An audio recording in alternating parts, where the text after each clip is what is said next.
¿Qué tal, hermanos? Buenas noches, buenas tardes, bienvenidos a este culto vespertino dominical. Es un placer para mí estar con ustedes. Gracias a Dios por la vida del hermano Samuel Pacot. Hoy no nos pudo acompañar y me pidió que predicara en su lugar. Espero que esta meditación sea de bendición para ustedes como lo ha sido para mí. Un saludo a todos los hermanos de la Primera Iglesia Bautista y un cordial saludo también a todos los que nos acompañan de fuera. Vamos a dar lectura a lo que nos compete el día de hoy. Se encuentra ahí en la primera carta de los Corintios, en el capítulo 11, de los versículos 16 al 19, y posteriormente retomamos del 27 al 32. Voy a dar lectura. Si alguien insiste en discutir este asunto, tenga en cuenta que nosotros no tenemos otra costumbre, ni tampoco las iglesias de Dios. Al darles las siguientes instrucciones, no puedo elogiarlos, ya que sus reuniones traen más perjuicio que beneficio. En primer lugar, oigo decir que cuando se reúnen como iglesia, hay divisiones entre ustedes y hasta cierto punto lo creo. Sin duda, tiene que haber grupos sectarios entre ustedes, para que se demuestre quiénes cuentan con la aprobación de Dios. Versículo 27. Por lo tanto, cualquiera que coma el pan o beba de la copa del Señor de manera indigna, será culpable de pecar contra el cuerpo y la sangre del Señor. Así que cada uno debe examinarse a sí mismo antes de comer el pan y beber de la copa, porque el que come y bebe sin discernir el cuerpo, come y bebe su propia condena. Por eso hay entre ustedes muchos débiles y enfermos, e incluso varios han muerto. Si nos examinamos a nosotros mismos, no se nos juzgaría, pero si nos juzga el Señor, nos disciplina para que no seamos condenados con el mundo. Gloria a Dios por su palabra. Vamos a orar. Posteriormente continuaremos con la meditación. Señor, gracias damos por tu palabra, porque eres fiel y porque nos bendices al leerla y estudiarla, Padre. Te pido que este sermón sea de bendición para nosotros, Señor. Nos ayude a crecer, a parecernos más a ti y a estar cerca de ti, Señor. Bendice a la iglesia, bendice al pastor Samuel y al pastor Abigail y a toda su familia, Padre. Gracias te damos por tu perdón y por tu misericordia. En el nombre de Cristo Jesús. Amén. Bien, hermanos, como vimos, este es un pasaje que se encuentra en la carta a los Corintios. Obviamente la iglesia que estaba en Corinto, ¿verdad? Y pues esta carta está llena de regaños, por así decirlo, porque se encontraba en una zona bastante conflictiva. Las cartas de a los Corintios, nos permiten ver que la iglesia primitiva no era ni siquiera cerca de ser perfecta. A veces nosotros estudiamos a la iglesia del primer siglo y alabamos muchas de sus actitudes. Sin embargo, esta distaba mucho de ser perfecta.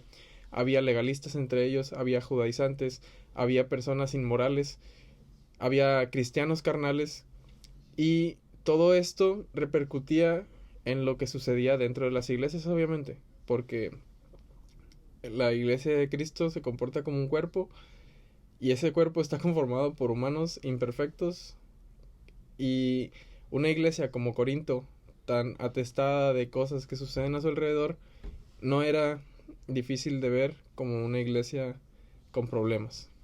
Es por eso que Pablo aborda temas tan delicados en esta carta,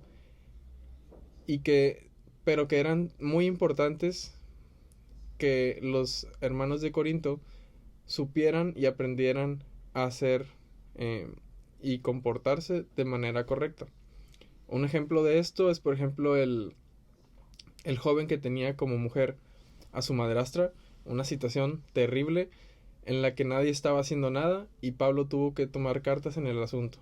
A Pablo le llegaban reportes de hermanos que visitaban la iglesia de Corinto y Pablo escribió de todo esto, e incluso se dice que había asuntos que él iba a tomar cartas cuando fuera a visitarlos. Otro ejemplo era los que dudaban del llamado de Pablo.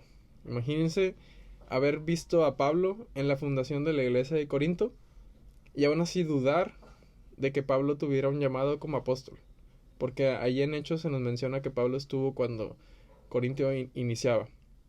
Él y Bernabé estuvieron visitándola. Entonces, era una era un descaro total de los hermanos de Corinto que pudieran llegar a dudar del mismo Pablo. Sin embargo, Pablo, con su amor y con su, válgame la expresión, con su dureza, tuvo que tomar cartas en el asunto y arreglar estos asuntos, por lo menos en la carta. Y los asuntos que les digo, que están ahí en el versículo 34, si no me equivoco, dice que los hablará cuando él vaya a visitarles.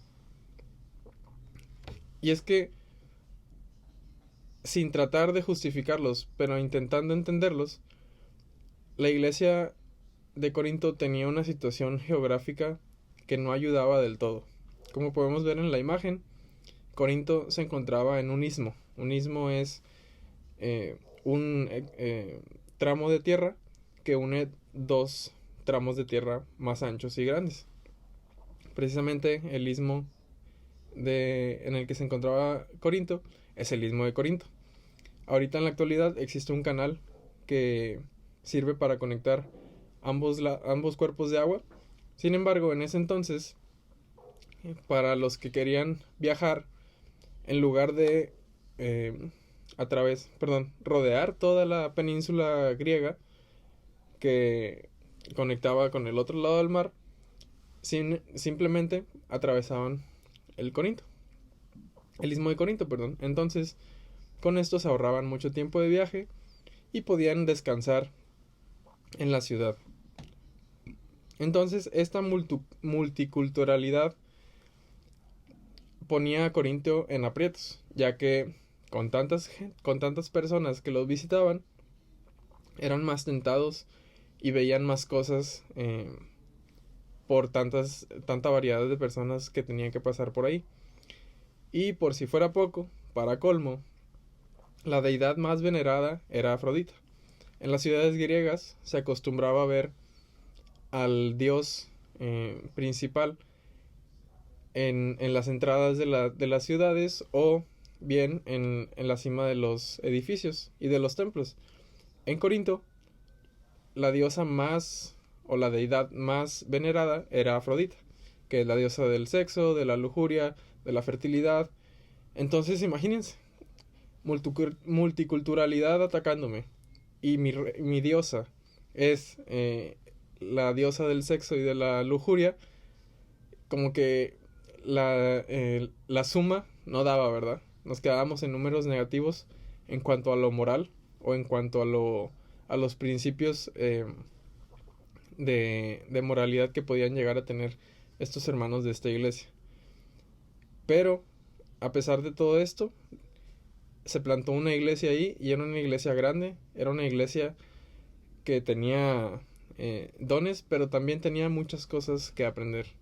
En el capítulo 11 se abordan dos temas. Uno es el de el recato de las mujeres, que es un problema meramente contextual de la iglesia de Corintio, y el otro es el problema con la cena del Señor.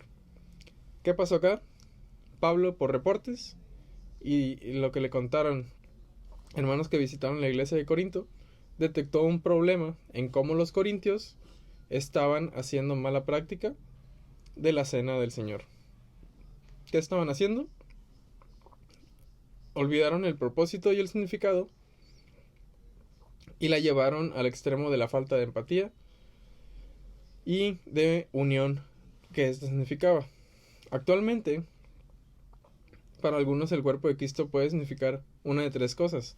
Algunos creen que el vino y el pan realmente vienen a ser el cuerpo y la sangre de Cristo. Otros creen que el pan y el vino permanecen invariables, pero que Cristo está espiritualmente presente en el pan y el vino. Y hay otros que creen que el pan y el vino simbolizan el cuerpo y la sangre de Cristo. Independientemente de las creencias acerca de la cena del Señor, hay un convenio y un pensamiento, si no unificado, muy presente en todas las iglesias, que es que esta práctica de la cena del Señor es una práctica y un elemento muy importante para la fe cristiana, y que esta práctica nos enseña, nos fortalece espiritualmente, nos acerca a Dios y nos acerca al cuerpo que es su iglesia. ¿Cuál es la actitud correcta al recordar la última cena de Jesús? Es esto que olvidaron los corintios. Dice, Jesús dijo, haced estas cosas, haced esto todas las veces que bebiereis en memoria de mí. Ahí está la clave. Haced todas estas cosas en memoria de mí.